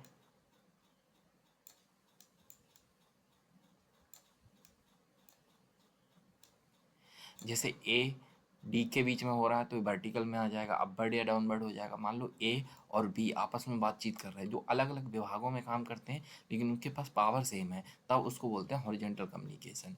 जैसे मार्केटिंग मैनेजर हो सकता है फाइनेंस मैनेजर से बातचीत करे। अगला चैट रहा है डायगोनल कम्युनिकेशन। डायगोनल कम्युनिकेशन जहाँ पे एक डिपार्टमेंट का एम्प्लॉय किसी दूसरे डिपार्टमेंट के एम्प्लॉय से बातचीत करता है, लेकिन एक लोअर रैंक पे है, दूसरा हायर रैंक पे बैठा हुआ है। जिससे सी एक डिपार्टमेंट में काम कर रहा है, दूसरा दूसरे डिपार्टमेंट में ए है जो कि हायर अथॉरिटी पर है, सी लोअर अथॉरिटी पे है। सी फर्स्ट डिपार्टमेंट का जो कि लोअर अथॉरिटी पे है, बी दूसरे डिपार्टमेंट के ए से बातचीत करता है जो कि हायर डिपार्टमेंट हायर अथॉरिटी पे है, तब यहाँ पे डायगोनल कम्युनिकेशन होता है। अब आ जाता है तीसरा टाइप, बेस्ड ऑन फॉर्मेलिटी के आधार पर देखें तो एक फॉर्मल कम्युनिकेशन होता है जिसको हम औपचारिक कम्युनिकेशन बोलते हैं। दूसरा होता है इनफॉर्मल, जिसे हम अनौपचारिक कम्युनिकेशन बोलते हैं। Formal communication follows official channel and hierarchy. Formal communication का मतलब होता है एक चैनल फॉलो होगा, अगर फिक्स कर दिया इस रूट से कम्युनिकेशन जाएगा तो इसी रूट से ही कम्युनिकेशन जाएगा, कोई भी बीच में से एलिमिनेट नहीं करा जाएगा। एक चैनल एक हायरार्की, एक श्रृंखला फॉलो करती है, स्ट्रक्चर्ड होता है, डॉक्यूमेंटेड होता है, रिटन फॉर्म में होता है। जैसे ए बी से कहेगा, ए यहाँ है, ए बी को बताएगा, बी सी को कहेगा, इसी तरीके से होगा। ए डायरेक्टली इसके पास नहीं जा सकता सी के पास। ये होता है फॉर्मल कम्युनिकेशन। इसकी क्या विशेषताएं होती हैं, एक तो वेल स्ट्रक्चर्ड होगा, बहुत ज़्यादा स्ट्रक्चर तरीके होगा, सिस्टमेटिक ढंग से होता है, रूल्स पॉलिसी हायरार्की श्रृंखला फॉलो करी जाएगी। ऑफिशियल गवर्नमेंट वगैरह या जो बिजनेस वगैरह है उसके लिए यूज करा जाता है। मैसेज को रिकॉर्ड करके रखा जाएगा, फॉर द फर्दर रेफरेंस के लिए यूज कर सकते हैं हम। जैसे ईमेल्स आया है कोई एचआर से रिगार्डिंग नई कंपनी पॉलिसी आई है, कोई नया नोटिस आया है, कोई रिपोर्ट आई है, ये सब किसके एग्जाम्पल हैं, ये सब फॉर्मल कम्युनिकेशन के एग्जाम्पल हैं। इसकी इंपॉर्टेंस क्या है अगर देखें तो क्लियरिटी होती है इसमें, प्रोफेशनलिज्म होता है, क्लियरली मैसेज क्लियर होता है क्या कहने चाह रहा है सामने वाला, और एकदम प्रोफेशनल चीज़ें लगती हैं। दूसरा जाता है रिड्यूसिंग मिसअंडरस्टैंडिंग। इसमें मिसअंडरस्टैंडिंग या मिसकम्युनिकेशन मतलब गलत मैसेज जाने के चांसेस बहुत ज़्यादा कम होते हैं। ये helps maintain record for legal and administrative. अगले फ्यूचर में भविष्य में कभी कानूनी कार्रवाई होती है जो ज़रूरत पड़ती है तो इसका रिकॉर्ड मेंटेन रहता है, इसको हम यूज कर सकते हैं ऐसा सबूत के तौर पर। अगला रहता है प्रमोट एफिशिएंसी इन ऑर्गेनाइजेशन में। एफिशिएंसी बढ़ाता है, वेस्टेज कम होती है, काम जल्दी होता है। अब इसके चैलेंजेस क्या हैं, क्या इंपॉर्टेंस है? अगर कम्युनिकेशन जैसे बहुत दूर तक जाना है, ए बी को बताएगा, सी को बताएगा, डी को बताएगा, तो ये कम्युनिकेशन बहुत ज़्यादा डिले हो जाता है। तो पहला क्या, can be slow due to the multiple approval. यहाँ से अप्रूवल लेना है, यहाँ लेना है, यहाँ लेना है, यहाँ लेना है, तो मैसेज जो होगा वो स्लो हो जाएगा। Some time lacks flexibility, flexibility की कमी होती है, क्रिएटिविटी की कमी होती है, हम चेंज नहीं कर सकते हैं, जो बातचीत आई है वही सामने कहनी, अपना इन्वॉल्वमेंट कुछ नहीं करेंगे, ना कुछ चेंज करेंगे। May create communication barrier due to the strict rule. बहुत ज़्यादा स्ट्रिक्ट रूल्स होते हैं, तभी कभी कभी एम्प्लॉय हेजिटेट करते हैं सामने वाले से बातचीत करने से, तो इससे बहुत ज़्यादा कम्युनिकेशन गैप आ जाता है, बैरियर आ जाता है स्ट्रिक्ट रूल की वजह से। दूसरा जाता है इनफॉर्मल कम्युनिकेशन यानी कि अनौपचारिक संप्रेषण। इसको ग्रेपवाइन कम्युनिकेशन भी बोलते हैं या फिर इनफॉर्मल नेटवर्क या ग्रेपवाइन नेटवर्क भी बोलते हैं। इसकी डेफिनेशन देखें, इनफॉर्मल कम्युनिकेशन है या स्पॉन्टेनियस अनऑफिशियल होता है। ऑफिशियल तौर पर फॉर्मल का यूज कर रहे थे, ये कैजुअल जैसे फ्रेंड से, रिलेटिव से या फैमिली मेम्बर से बातचीत कर रहे हैं। अनस्ट्रक्चर्ड होता है, कोई भी किसी से उठ के बातचीत कर ले रहा है ऑर्गेनाइजेशन में, कैंटीन में बैठ के बाहर कर रहे हैं, बात में मिल रहे हैं, अपने घर की बातचीत कर रहे हैं, ऑफिस से बेसिकली अलग हट के बात कर, गपशप हो गई। फॉर्मल र्यूमर्स वगैरह जो होती है, अफवाहें वगैरह, सब इसी के माध्यम से फैलती हैं। इसकी विशेषताएं देखें, फ्री फ्लो होगा, किसी भी डायरेक्शन में कम्युनिकेशन जा सकता है, कोई भी एक स्ट्रक्चर नहीं होगा, किसी भी एरिया में कम्युनिकेशन हो सकता है, कोई भी फिक्स डायरेक्शन नहीं होगी, कोई भी फिक्स तरीका नहीं होगा। मोर पर्सनल होता है, व्यक्तिगत ज़्यादा होता है, ऑफिशियल काम नहीं करते हैं इस तरीके से हम। ऑफन स्प्रेड क्विकली फैलता है, जैसे कि हम जानते हैं ऑफिस में जो अफवाहें होती हैं बहुत ज़्यादा क्विकली तेज़ी से फैलती हैं, र्यूमर्स। हेल्प्स बिल्ड रिलेशनशिप, रिश्ते वगैरह बिल्ड करने में हमारा जो, हम जहाँ काम करते हैं वर्क प्लेस पे, वहाँ पे हमारा फ्रेंड सर्कल बन जाता है। फ्रेंड सर्कल बनाने में जो कम्युनिकेशन मदद करता है वो है इनफॉर्मल कम्युनिकेशन। जैसे एग्जांपल देखें, कैजुअल कन्वर्सेशन हो गई इम्प्लाई ड्यूरिंग द लंच के करते समय, कंपनी मर्जर के बारे में बातचीत चल रहे हैं आपस में, र्यूमर्स जो फैल रही हैं प्रमोशन के बारे में, उसका प्रमोशन होगा, उसका हो जाएगा, ये सारी चीज़ें जो होती हैं, और गॉसिप्स आ जाती हैं। इंपॉर्टेंस क्या है, helps employee bond and employee build relationship वगैरह अच्छे करने में, रिश्ते बिल्ड करने में हेल्प करता है, उनकी बॉन्डिंग हो जाती है, दोस्त वगैरह बनते हैं इससे। इन्फॉर्मेशन तेज़ी से फैलती है, फॉर्मल कम्युनिकेशन में देरी से फैल रही थी। Can act as an early warning system, example employee sensing upcoming layoff. जब अफवाहें फैलती हैं तो एम्प्लॉय को पहले से ही पता लग सकता, हो सकता है वो अफवाहें सच हो जाएं, तो एक वार्निंग सिग्नल मिल जाता है एम्प्लॉयज़ को, और मोटिवेशन भी मिलता है इससे। लोग मिलजुल, अगर वो उनको पर्सनल सेटिस्फेक्शन मिलेगा तो वो काम भी अच्छे से करेंगे। अगला जाता है इसके चैलेंजेस क्या हैं। चैलेंजेस देखें, रिस्क ऑफ स्प्रेडिंग, इससे फॉल्स इन्फॉर्मेशन बहुत ज़्यादा, र्यूमर्स अफवाहें फैलती हैं, कन्फ्लिक्ट होने के बहुत ज़्यादा चांसेस रहते हैं इसमें, रिलायबल सोर्स ऑफ इन्फॉर्मेशन नहीं है, ऑफिशियल रिकॉर्ड कोई नहीं रहता है इससे। नेक्स्ट हम बात करेंगे थ्योरीज ऑफ बिजनेस कम्युनिकेशन के बारे में, जिसमें पहली थ्योरी आ जाती है वो है सैनन एंड बीवर्स मॉडल्स, जो कि 1949 में दिया आया था। ये एक प्रकार का लीनियर मॉडल है, मतलब एक ही साइड कम्युनिकेशन कर सकते हैं। लीनियर मॉडल कौन से मॉडल होते हैं जहाँ एक ही साइड कम्युनिकेशन कर सकते हैं, सामने से कोई रिप्लाई नहीं आता है। ये मॉडल दिया किसने था, तो सैनन एंड बीवर ने दिया था। कॉन्सेप्ट क्या है, communication flows in one direction only, एक ही डायरेक्शन में जाएगा। नॉइज कैन इंटरफेयर, नॉइज का कॉन्सेप्ट है इसमें, नॉइज इंटरफेरेंस कर सकती है। Use effective for structured messaging, जैसे ईमेल भेजना हो, अनाउंसमेंट करनी हो, एक तरफा जहाँ कम्युनिकेशन हो, सामने वाले का रिप्लाई नहीं चाहिए, वहाँ ज़्यादा इफेक्टिव होता है। इसका डायग्राम अगर देखें तो सेंडर आ जाएगा पहले, फिर एनकोडर आ जाएगा, फिर चैनल नॉइज आ जाएगी, इसी में डिकोडर और रिसीवर, ये सारे लोग आते हैं।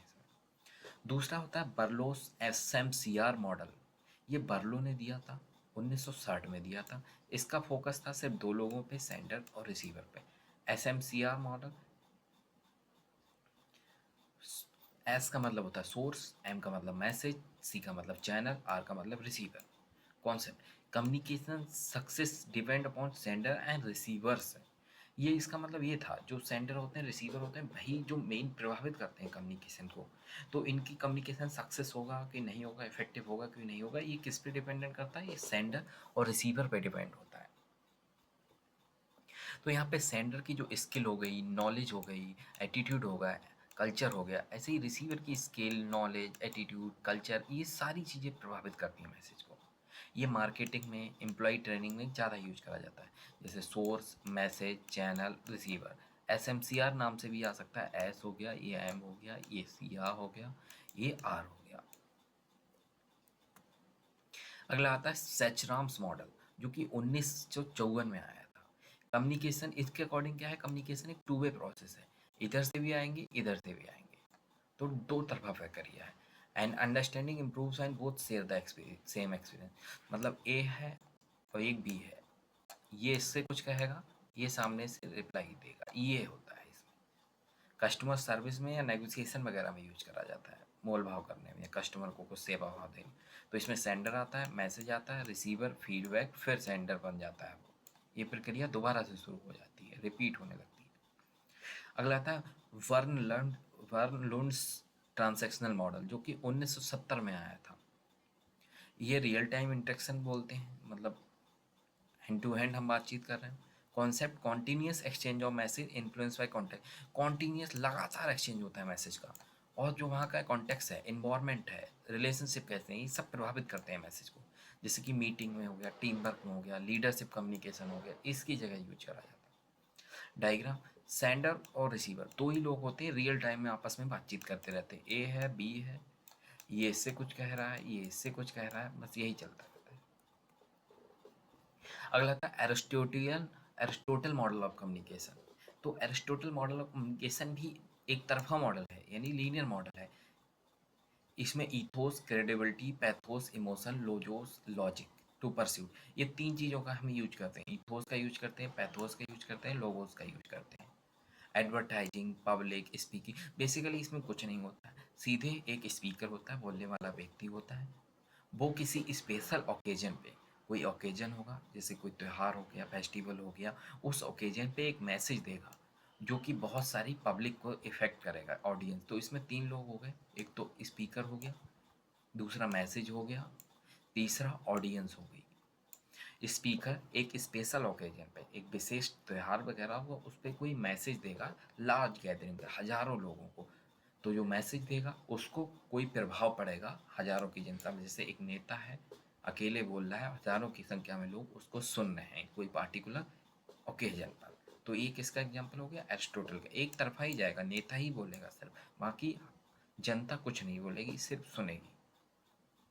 अगला आता है Lasswell's model of mass communication. Lasswell model है जो 1948 में आया था। ये मास कम्युनिकेशन, मास कम्युनिकेशन का मतलब जहाँ पे हम जनता, बहुत सारे लोगों को संबोधित कर रहे होते हैं। कॉन्सेप्ट क्या है, कम्युनिकेशन इज एनालाइज यूजिंग, इसमें हम एनालिसिस करते हैं कम्युनिकेशन की। हु सेज मतलब हु मतलब कौन, सेंडर, सेज व्हाट मतलब मैसेज क्या कह रहा है वो, इन विच चैनल मतलब मीडियम, टू होम मतलब रिसीवर किसके लिए कह रहा है, विद अबाउट इफेक्ट क्या प्रभाव पड़ा, जैसे ब्रांडिंग, मीडिया प्लानिंग, एडवर्टाइजिंग, विज्ञापन वगैरह में ये सारी में यूज करते हैं। इसका डायग्राम, हु मतलब सेंडर, सेज व्हाट मतलब message, in what channel medium जरिया हो गया, माध्यम हो गया, टू होम रिसीवर हो गया, विद अबाउट इफेक्ट मतलब क्या प्रभाव पड़ा है। अब अगला टॉपिक है वो आ जाता है बैरियर्स टू कम्युनिकेशन। मतलब बैरियर्स मतलब हिंड्रेंसेस बोलते हैं, रुकावटें जो एक प्रभावशाली कम्युनिकेशन में पैदा करेंगे। तो कम्युनिकेशन बैरियर्स आर ऑब्स्टिकल्स होते हैं एक प्रकार के, जो कि हिंडर करते हैं मैसेज को ट्रांसमिट करने पे, अंडरस्टैंड करने में, एक्सेप्टेंस करने में। दे कैन प्रिवेंट, डिस्टर्ब और filter communication leading to the misunderstanding. इसकी वजह से क्या होगा, जो मैसेज पहुंचेगा नहीं, डिस्टर्ब हो जाएगा, प्रभावित हो जाएगा, फिल्टर हो जाएगा, जिसकी वजह से मिसअंडरस्टैंडिंग होगी।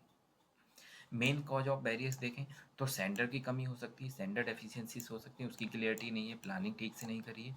दूसरा जाता है रिसीवर की डेफिशिएंसी हो सकती है, पुअर लिसनिंग है, मतलब सुन नहीं रहा है, उसका इंटरेस्ट नहीं है।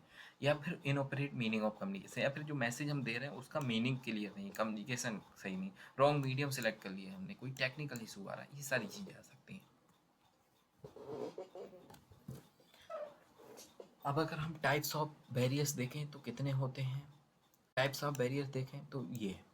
पहला था फिजिकल या भौतिक बैरियर्स या फिर इन्वायरमेंटल बैरियर्स भी बोलते हैं इनको, जो फिजिकल कंडीशन की वजह से आएंगे। जैसे कि हम जहाँ पहला आ जाता है इसमें नॉइज।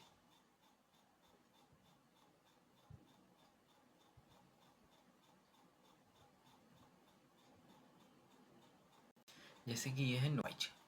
नॉइज जैसे कि ट्रैफिक है बहुत ज़्यादा, वहाँ हम बातचीत कर रहे हैं तो ट्रैफिक की वजह से आवाज़ आ रही है, पुअर सिग्नल है, सिग्नल ठीक नहीं है, वेदर कंडीशन अच्छी नहीं है, ये सब फिजिकल कंडीशन की वजह से डिस्टर्बेंस होते हैं।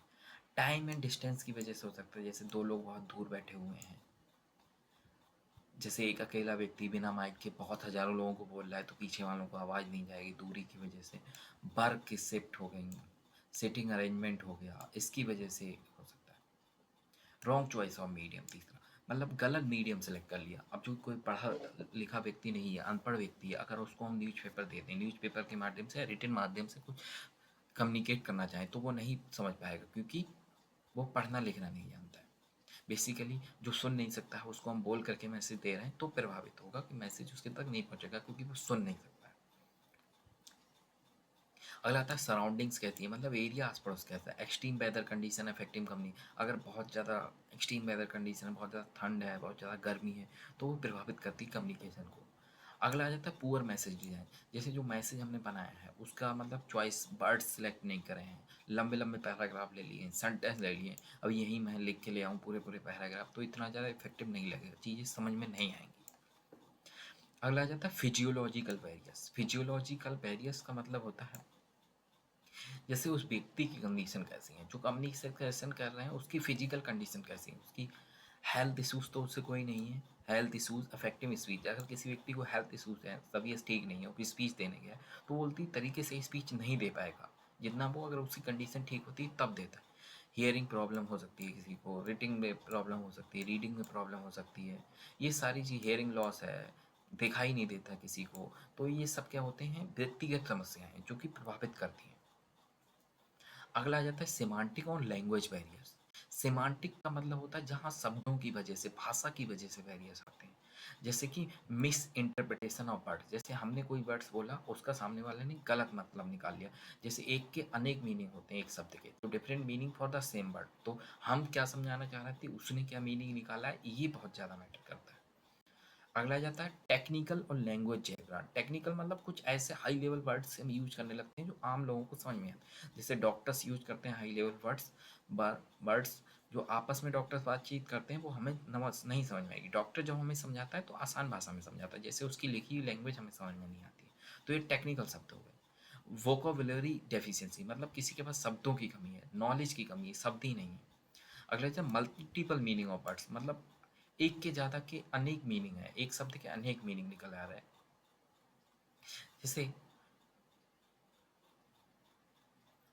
अगला आता है connotive meaning. Connotative meaning, emotional and cultural meaning differing from dictionary meaning, जैसे किसी का डिक्शनरी मीनिंग अलग है, उसके इमोशनली मीनिंग उसका अलग निकल के आ रहा है, और दूसरे कल्चरों में चले जाए, अलग कल्चर में उसका अलग मीनिंग हो सकता है। ये कनोटिव मीनिंग होता है, क्या मीनिंग आ रहा है, डिक्शनरी में अलग दिया हुआ है लेकिन एक्चुअल में मीनिंग हम जो निकाल रहे हैं उसका वो अलग निकाल। अगला आता है पर्सनल बैरियर्स। पर्सनल बैरियर उसकी व्यक्तिगत बैरियर्स, व्यक्तिगत रुकावटों की वजह से आ रहा है, उसके व्यक्तित्व में कुछ प्रॉब्लम होगी। जैसे कि आ जाता है एटीट्यूड और ओपिनियंस, उसका व्यक्ति का एटीट्यूड कैसा है, पॉजिटिव एटीट्यूड है कि निगेटिव एटीट्यूड है, ये सब प्रभावित करती है। जैसे कि निगेटिव एजम्पशन अफेक्ट कम्युनिकेशन, अगर हम किसी के बारे में कुछ अवधारणाएं मान के चलेंगे, निगेटिव ही मान के चलें, तो चाहे वो कितना भी अच्छा काम कर ले हम उसको हमेशा निगेटिव ही मानेंगे। अगला आता है लैक ऑफ पर्सनल कॉन्फिडेंस, मतलब जहाँ पे हमारे कॉन्फिडेंस की कमी होती है, फियर है, हम डर रहे हैं, हेजिटेट कर रहे हैं, अपने आप को व्यक्त नहीं कर पा रहे हैं, तब वहाँ पे शो होगा लैक ऑफ सेल्फ कॉन्फिडेंस, तो वहाँ पे कम्युनिकेशन प्रभावित होगा। अगला आता है इमोशनल बैरियर्स, मतलब जहाँ पे इमोशन जुड़े हुए होते हैं, इमोशंस की वजह से रुकावटें आ जाती हैं। जैसे ब्लॉक माइंड, हमारा माइंड ब्लॉक्ड है, हम रिजिट हैं, क्लोज माइंड थिंकिंग, हम उससे बाहर सोच ही नहीं पा रहे हैं। बाई बियास एंड प्रेजुडाइज, मतलब rejection of new idea due to, अगर हम किसी से व्यक्तिगत प्रॉब्लम है तो वो कोई अच्छा भी आइडिया लेके आ रहा है वो तब भी हम उसको रिजेक्ट कर देंगे, क्योंकि हम उसको पसंद नहीं करते इसीलिए, हालांकि वो अच्छा आइडिया लेके आ रहा होगा, कोई अच्छी। अगला था इमोशनल स्टेट। इमोशनल स्टेट मतलब हमारी मानसिक स्थिति कैसी है, हम एंजाइटी में हैं, डिप्रेशन में हैं, हम नर्वसनेस हैं, एक्साइटेड हैं बहुत ज़्यादा, ये सब भी प्रभावित करती हैं। अगला जाता है social psychological barrier. Social psychological मतलब हमारी सामाजिक और मानसिक स्थिति जो कैसी है वो बहुत ज़्यादा प्रभावित करती है। जैसे कि हम सिलेक्टिव परसेप्शन होते हैं, हियरिंग ओनली, हम बहुत सारी चीज़ें सुनते हैं, बहुत सारी चीज़ें सीखते हैं, लेकिन सबको हम इतना मतलब ध्यान नहीं रखते हैं, इतना ध्यान नहीं देते हैं। कुछ जो सिलेक्टेड हमारे इंटरेस्ट की चीज़ें हैं उसी को बस सुनते हैं। ये हो गया सिलेक्टिव परसेप्शन। अगला आता है status consciousness, communication gap due to the hierarchy, मतलब कोई ऊपर हायरार्की बैठा हुआ है, कोई नीचे बैठा हुआ है, दो लोगों को भी डिफरेंस है, इसीलिए हम बातचीत नहीं करना चाह रहे हैं उसको स्टेटस की वजह से, वो हमारे स्टेटस का नहीं। प्रीजुडाइज का मतलब होता है किसी से हमें व्यक्तिगत कोई समस्या है, रेजिस्टेंट कर रहे हैं दूसरे के आइडियाज़ को क्योंकि हमें उससे जलन है। Hello effect, over estimating under estimating someone based on बाइस, मतलब हम किसी को ओवर एस्टिमेट कर रहे हैं, किसी को पर्सनली जानते हैं चाहे वो अच्छा नहीं है लेकिन फिर भी उसको सेलेक्ट कर ले रहे हैं, जबकि दूसरा व्यक्ति बहुत अच्छा है लेकिन हमें उससे कोई पर्सनल प्रॉब्लम है फिर भी हम उसको अंडर एस्टिमेट कर रहे हैं। Hello effect. अगला आता है फिजिकल एफिरियंस, व्यक्ति का फिजिकल एफिरियंस कैसा है, उसका बोलने का एसेंट कैसा है, उसकी आवाज़ कैसी है, प्रोनाउंसिएशन कैसा है, ये सारी चीज़ें प्रभावित करती हैं उसका। उसका लुक कैसा है, कैसे कपड़े पहन के आ रहा है, कैसे वो बैठ रहा है, ये सारी चीज़ें उसको प्रभावित करती हैं कम्युनिकेशन। अगला आ जाता है कल्चरल वेरिएशन, यानी कि संस्कृति की वजह से जो रुकावटें आ जाती हैं। डिफरेंट नॉर्म्स एंड वैल्यूज़, हर एक कल्चर के अलग अलग नॉर्म हैं, अलग अलग वैल्यूज़ हैं, रूल्स एंड रेगुलेशंस हैं। जैसे variation in the meaning of words gesture, हर एक गेस्चर्स के अलग मतलब होते हैं, हर एक कल्चर में हर एक शब्द के अलग अलग मतलब होते हैं, बदल जाते हैं जैसे जैसे हम इंडिया के अलग अलग पार्ट्स में जाएंगे, अलग अलग ट्रेडिशंस को देखेंगे। जैसे अगर वेस्ट में देखें ब्लैक कलर मॉर्निंग का सिग्निफाई करता है, ईस्टर्न में चले जाएँ तो वाइट रिप्रेजेंट मॉर्निंग। अगला आ जाता है ऑर्गेनाइजेशनल वेरियस, ऑर्गेनाइजेशन मतलब ऑर्गेनाइजेशन की वजह से आते हैं, ऑर्गेनाइजेशन कुछ ऐसा कर रही हो जिसकी वजह से डिस्टर्बेंस हो रहे होंगे। जैसे कि पहला आ जाता है कॉम्प्लेक्स स्ट्रक्चर, अगर ऑर्गेनाइजेशन स्ट्रक्चर ऐसा है जिसमें बहुत सारे लेवल्स बना रखे हैं, कुछ भी बातचीत करनी है यहाँ से यहाँ आएगी यहाँ से आएगी तो बहुत सारे लेवल, जब इन्फॉर्मेशन बहुत सारे लेवल से पास होती है तो इन्फॉर्मेशन जो होती है वो डिस्टर्ब हो जाती है, डिस्टर्ट हो जाती है। तो अगर स्ट्रक्चर है ऑर्गेनाइजेशन का ऐसा है, संरचना ऐसी है, बहुत ज़्यादा जटिल है, कॉम्प्लेक्स है, तब कम्युनिकेशन प्रभावित होगा। अगला आता है delays and distances, message being altered as they pass through, message जैसे एक लेवल से यहाँ जाएगा, इससे यहाँ आएगा, इससे यहाँ आएगा, तो अलग अलग लेवल से आता है, फिल्टर हो जाता है और इन्फॉर्मेशन डिस्टर्ब हो जाती है, पूरी बात जो यहाँ से पहुँचनी चाहिए वहाँ वहाँ नहीं पहुँचती। अगला आता है time pressure, rushed communication leading to the incomplete message, कि टाइम प्रेशर दे रहा है, इतने टाइम में करके देना, इतने टाइम में करो, तो जल्दी जल्दी के चक्कर में कम्युनिकेशन इनफेक्टिव होता है।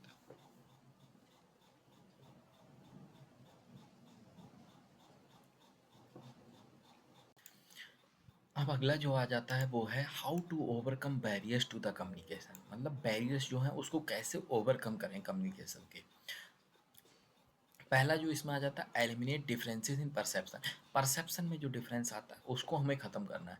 Ensures employee have the required language and communication skill through training and induction program, जैसे कि हमें ट्रेनिंग देनी है एम्प्लॉयज़ को, इंडक्शन प्रोग्राम कराने हैं, इंट्रोड्यूस कराना है लोगों के साथ, जिससे जो परसेप्शन में डिफरेंस आ रहा है वो ख़त्म हो जाएंगे। अगला आता है हमें सिंपल यानी कि आसान भाषा का यूज करना है, जो जार्गन टेक्निकल शब्द हैं, एम्बिगियस मतलब कन्फ्यूजन वर्ड्स हैं, उनको अवॉइड करना है, सीधे स्ट्रेट फॉरवर्ड आसान भाषा के शब्दों का यूज करना है। अगला जाता है रिड्यूसेस नॉइज लेवल, मतलब आइडेंटिफाई करना है कि क्या सोर्स है नॉइज़ का, तो उसको आइडेंटिफाई पहचानना है, फिर उसको ख़त्म कर देना है। एलिमिनेट करना है source of noise to improve communication, अगर हम कम्युनिकेशन इम्प्रूव करना चाहते हैं जो सोर्स ऑफ नॉलेज है उसको, सोर्स ऑफ नॉइज है उसको ख़त्म कर देना है, कहाँ से डिस्टर्बेंसेस आ रहा है। एक्टिव लिसनिंग, हमें ध्यानपूर्वक सुनना है। अगला आता है कंट्रोल इमोशनल स्टेट, अपनी जो हमारी इमोशनल मानसिक दशा कैसी है उसको हमें कंट्रोल करना है, हमें अवॉइड करना है, हमारे चेहरे पे चीज़ें नहीं दिखनी चाहिए जो हमारे अंदर चल रहा है। अगला था सिंप्लीफाई ऑर्गेनाइजेशनल स्ट्रक्चर, हमारा जो ऑर्गेनाइजेशनल स्ट्रक्चर जटिल था तो वहाँ पे कम्युनिकेशन इफेक्टिव हो रहा है, तो हमें सिंपल ऑर्गेनाइजेशनल स्ट्रक्चर रखना है, बहुत ज़्यादा हायरार्की लेवल्स नहीं बनाने हैं। अवॉइड इन्फॉर्मेशन ओवरलोड, इन्फॉर्मेशन को ओवरलोड नहीं करना है। जैसे क्लास में 35 मिनट का पीरियड्स होता है, अगर 2-2 घंटे क्लास लगाए जाएँ तो जितनी इन्फॉर्मेशन दी गई उतनी ज़्यादा हमारे दिमाग में नहीं आएगी, इसलिए 25-35 मिनट का लेक्चर रखे जाते हैं। अगला है गिव कंस्ट्रक्टिव फीडबैक, हमें फीडबैक देना है, फीडबैक बहुत ज़्यादा ज़रूरी होता है कम्युनिकेशन को इफेक्टिव बनाने के लिए। हमें प्रॉपर, अगला आता है सिलेक्ट प्रॉपर कम्युनिकेशन मीडिया, हमें व्यक्ति सामने वाला कैसा है, उसकी क्या ज़रूरतें हैं, उसको सोच समझ कर ध्यान में रखते हुए ही मीडियम सेलेक्ट करना है। अगर कोई पढ़ना लिखना जानता है तो उसको रिटन कम्युनिकेशन यूज करना है, अगर कोई नहीं जानता है तो उसको ओरल कम्युनिकेशन यूज करना है। अगला था be flexible in meeting target. अगला, हमें फ्लेक्सिबल होना चाहिए टारगेट को पूरा करने में, balance efficiency with clear communication channel. हमें मतलब फ्लेक्सिबल होना है टारगेट को पूरा करने के लिए इन मीटिंग टारगेट्स। अगला था एंश्योर्स मैसेज कंसिस्टेंसी, मतलब जो मैसेज की कंसिस्टेंसी एंश्योर करनी है हमें।